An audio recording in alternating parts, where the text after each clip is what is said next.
আসন্ন ত্রয়োদশ জাতীয় সংসদ নির্বাচনে বিশেষ উদ্যোগ নিয়েছে কেন্দ্রীয় ব্যাংক। রোববার রাত 12টা থেকে ভোটের দিন রাত পর্যন্ত মোবাইল ফিনান্সিয়াল সার্ভিসে একবারে সর্বোচ্চ 1,000 টাকা পাঠানো যাবে। 24 ঘন্টায় পাঠানো যাবে সর্বোচ্চ 10,000 টাকা।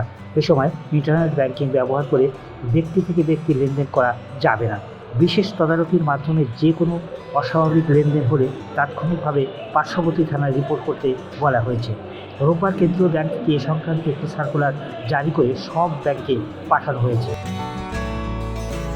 সার্কুলারে বলা হয়েছে, আসন্ন ত্রয়োদশ জাতীয় সংসদ নির্বাচনে এমএফএস ও ন্যাশনাল পেমেন্ট সুইচ বাংলাদেশের আওতাধীন ইন্টারনেট ব্যাংকিংয়ের মাধ্যমে ব্যক্তি থেকে ব্যক্তি লেনদেনের অপব্যবহার রোধে রোববার দিবাগত রাত থেকে আগামী 12 ফেব্রুয়ারি রাত 11টা 59 মিনিট পর্যন্ত ব্যক্তি হিসাবের সীমা নির্ধারণ করা হয়েছে।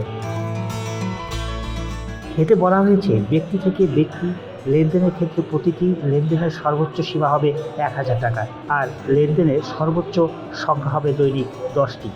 নির্বাচন উপলক্ষে এমএফএস সংক্রান্ত অভিযোগ গ্রহণ ও নিষ্পত্তি সহ প্রয়োজনীয় ব্যবস্থা নেওয়ার জন্য একটি মোবাইল ফিনান্সিয়াল সার্ভিস প্রোভাইডার নিজস্ব কুইক রেসপন্স সেল গঠন করতে হবে।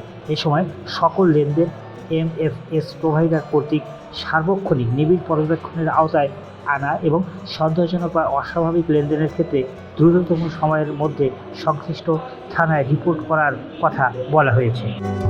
নিউজ ডেস্ক, দৈনিক দৃষ্টি।